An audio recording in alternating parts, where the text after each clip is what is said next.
In October 2000, an office employee had a heart attack at his desk and passed away. But because this happened while he was sitting on his chair, his body remained propped up by the chair, so it looked as if he was still working. As a result, no one really noticed that he had died. In fact, for the entire week, everyone just assumed that he was focused on his work, and his death was not discovered until on Saturday, when the cleaning staff came and noticed that he was still in the office and came up to him to ask why he was working over the weekend. Now, this story gained some traction at the time because many people with office jobs felt like a cog in the corporate machine. They saw their jobs as pointless and makes no difference in the world, and some of them suspected that if their job were to disappear one day, no one would notice. And the story quite literally confirmed their suspicion. Although the story did get mentioned in some mainstream publications, I couldn't find any convincing evidence that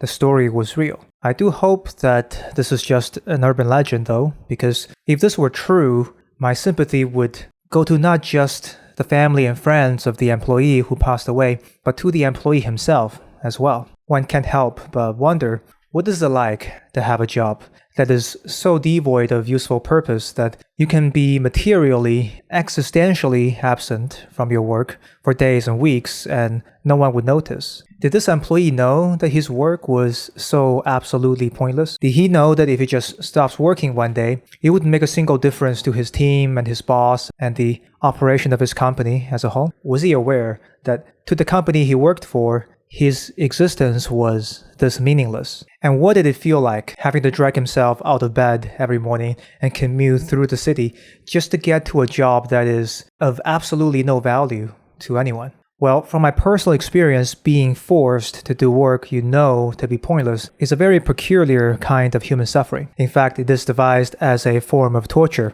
in prison camps. While Dostoevsky was exiled in a Siberian prison, he theorized that the worst form of torture would be to force someone to endlessly perform an obviously pointless task, like moving a heap of earth from one place to another and then immediately moving it back again. He said that he wouldn't be surprised if the prisoner attempts suicide after a couple of days of that kind of work. But how widespread is this problem of pointless job? Is there really more than a few isolated incidents of urban legends? Well, the short answer is yes, but to actually understand this problem, we need to define it first. Fortunately, there happens to be a book about this titled Bullshit Job, written by an anthropology professor named David Graeber, who used to teach at Yale. In his book, David defines bullshit job as a form of paid employment that is so completely pointless, unnecessary, or pernicious that even the employee themselves cannot justify its existence, even though, as part of the condition of employment,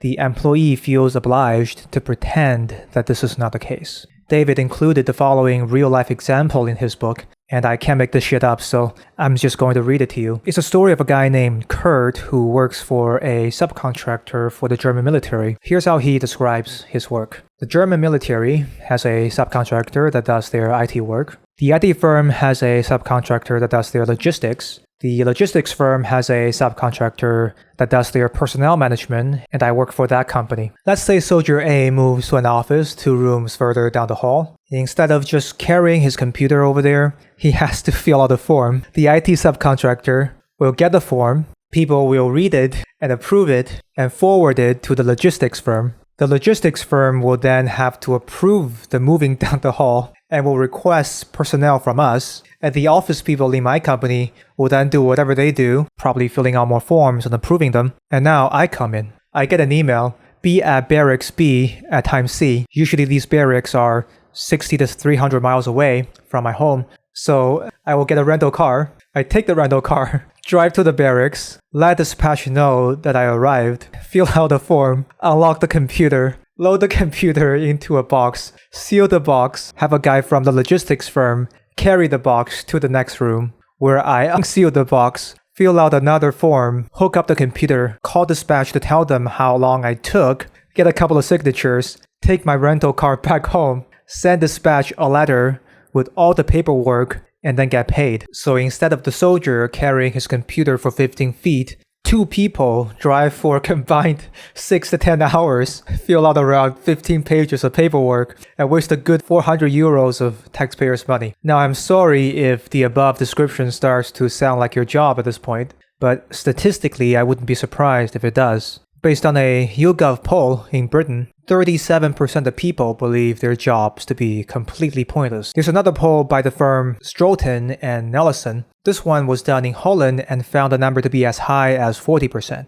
So supposedly more than a third of jobs in our economy are bullshit jobs. This means that as you walk down the street in your city and passing those gainfully employed members of society, every third person you pass by likely has a job that is so pointless that they themselves believe should not exist in the first place. We're living in a world where a third of us are doing made-up jobs. And this does not include jobs that only exist because there are so many people working all the time, like daycare centers and dog walkers and baby and pet sitters. Supposedly, a large portion of these jobs are a result of people spending all their time working and no time to take care of their kids and pets. And jobs like psychologists and doctors and the pharmaceutical companies. There are so many of these jobs probably because people kept getting sick physically and mentally as a result of working so much, often pointlessly. If we keep those jobs into account, how many jobs in society would simply disappear if we just get rid of all the bullshit jobs out there?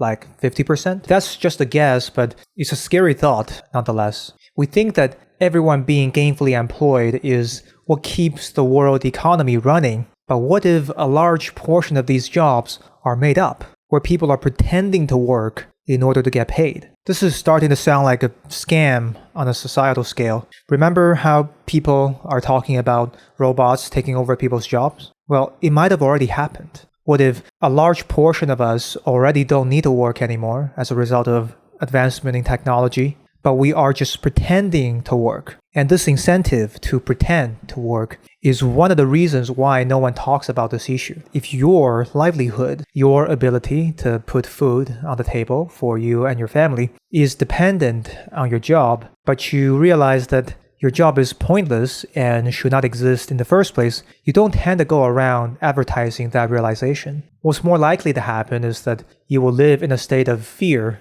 and uncertainty. The fear that your company will find out one day that your job is useless and get rid of you. That fear will probably always be on the back of your mind. But on the other hand, you think that there's no way that your boss don't already know that, is there? After all, they're the one who recruited you and trained you for this job. And if they already know it, does that mean that they're giving you permission to pretend to work? Or actually instructing you to do so? Well, no, because even if they know it, they're not admitting it explicitly. So there's this constant ambiguity here that's rather unsettling. You suspect that the pointlessness of your job is an open secret, but you can't be completely sure. And on top of this, you have to live with the fact that the things you're spending the majority of your days and by extension, your life doing is something that offers no value to anyone. You're dragging yourself out of bed every morning and commute across the city to an office to do something that is ultimately a lie. You're pretending to work, and the people that pay you are pretending not to notice, and you have to do this every day. What does that do to a person's psyche? Well, since a significant portion of people see their job as a major part of their life's purpose, when your job is a lie, you might start to think to some extent that your life is a lie too. This is why David Graeber describes the consequence of this phenomenon of bullshit job as a scar across our collective soul. Now, the optimist among you might point out that this is actually not that bad. After all, only a third of jobs are bullshit. This means that 2/3 are not. So there are more real jobs than bullshit jobs. Isn't that right? That's true, but it isn't obvious that those real jobs are fully real. I call these partial bullshit jobs, which are jobs that have real components that serves a legitimate function, but also bullshit components that shouldn't exist. In my personal experience, this seems incredibly common in the job market. It's quite rare for me to come across a job with no bullshit components at all. What's more problematic here is a phenomenon called the bullshitization of jobs, which is a tendency for the bullshit portion of real jobs to increase over time. The author of Bullshit Job, David Graeber, suffered from this himself when he was a professor at Yale. He observed that he was spending less and less time teaching and researching, and more time filling out pointless administrative paperwork. What's comical about this is that this was documented in real time because one of the pointless administrative paperwork that he had to do is to fill out a quarterly time allocation survey in which he had to record precisely how much time each week he spent on administrative paperwork, and one can observe that number increasing over time. So how did this happen? How did we get to have so many bullshit jobs in our society? Shouldn't this be impossible, theoretically, in a free market economy? On paper, bullshit jobs are the exact kind of phenomenon that the market competition should get rid of. In a highly competitive market where firms are fighting each other for profits, there should be no incentives to create made-up jobs. The companies that waste money hiring people to pretend to work will go bankrupt, all competed by companies who don't do that kind of nonsense. Theoretically, that's true. That will be the case if everyone is aligned on the simple objective to maximize the firm's profit, except they are not. People are almost never aligned on their goals. They've been not aligning since the dawn of civilization. This is called the principal-agent problem in economics, where the principal hires an agent to do a job, but the principal and the agent want different things. The principal wants the job to be done well, while the agent wants to get paid the most amount of money for the least amount of effort. David told a story in his book about his friend who used to be a heroin addict, where he registered himself in a heroin treatment program at a clinic to get clean, but he got bored waiting for his doctors to decide when he would be ready to begin treatment. So he basically started reducing the dosage he used each day by himself, and after a couple months, he was able to announce quite triumphantly that he was clean. The funny thing is, his doctor were furious when they found out and told him that what he did was dangerous and only professionals could tell him when he could start reducing his dosage and by how much. It turns out that the program was funded based on the number of patients they serve and had no incentives to get people off drugs. So in this case, the people who fund the clinic wants to reduce unnecessary cost of keeping the clinic running, so they naively use the number of patients in the clinic as a measurement of cost. But the doctors running the clinic just want more money, so they adversely has an incentive to keep as many people in the clinic as possible. As a result, you've got all these doctors and nurses doing bullshit jobs trying to keep people on drugs at a drug clinic. Now, the bullshit job problem can be solved in this case if you can fully resolve the principal-agent problem. The recent event of Elon Musk taking over Twitter is a great example of this. Right? The old Twitter is a public company. The principal of the company are the owners who are the public. Anyone can buy Twitter stock and own a portion of the company. As a result, the ownership of the company is very diluted, and each individual owner of Twitter cannot really affect much change in the company itself. The agent of the company, on the other hand, are the managers and the employees of the company. They don't really own the company, so they don't really have an incentive to save costs for the company. They just want job security, so there's no incentive for any managers to get rid of bullshit jobs in the company. When Elon Musk bought Twitter and took the company private, he was the owner of the company and at the same time ran the company as well. So the principal and the agent became the same person and their incentives are fully aligned. This is how he could get rid of so many bullshit jobs so quickly. He got rid of 80% of the staff since he took over Twitter, and the platform still functioned. It arguably functioned better. So how did this company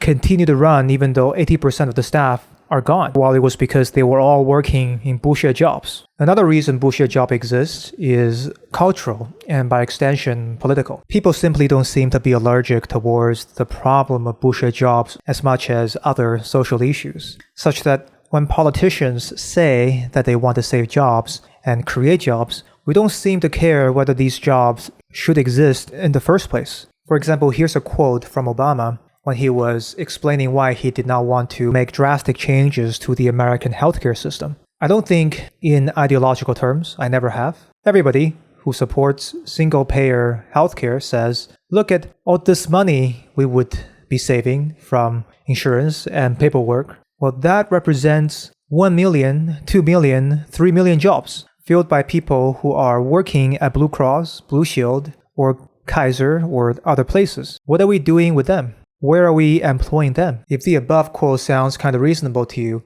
that's the problem I'm talking about here. Let's inspect what Obama actually said. He's saying, I know the current healthcare system is inefficient. I know that this paperwork is unnecessary, and the millions of jobs supporting these paperwork are by extension bullshit jobs, but I don't want to get rid of these jobs because don't you want to save jobs? Now, this is not a dig at Obama or the American healthcare system. The point I'm making isn't political, but cultural. We as a society don't tend to think of bullshit jobs as a problem. We just reflexively want to save jobs and create jobs regardless of whether those jobs should exist in the first place. We seem to want this. So the politicians are just giving us what we seem to want. Now, frankly, most people probably just aren't aware of this issue.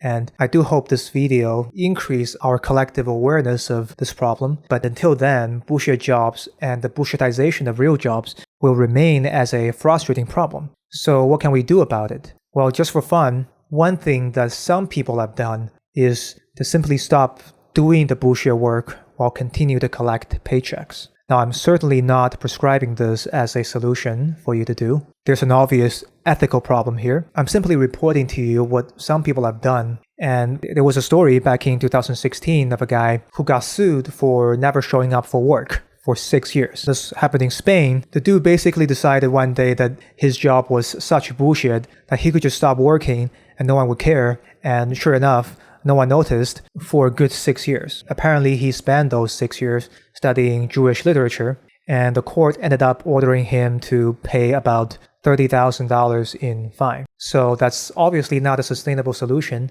ethically or practically. So what can we really do about this problem? Well, one thing people can do is to pursue entrepreneurship. This will allow the individual to get rid of bullshit job for themselves, but also create real jobs for others. Now, I haven't really succeeded in an entrepreneurial endeavor yet, so there's not much I can offer on that topic. I have had some success in the job market though, and there are two things that I've done and continue to do that have helped me tremendously in this area. The first is to maintain an awareness of the job market. Some people get a stable job and become content in their stable monthly paycheck and just sort of checked out. That's a dangerous thing to do these days given the fictional nature of job security in today's economy. What I do instead is to always keep a watchful eye on the job market, right? What is the demand of the job market? What kind of jobs have high demand? And what do the supply of the job market looks like? And this gives me some idea about how competitive the market is. And I'd make a small but regular effort to reach out to people who have jobs that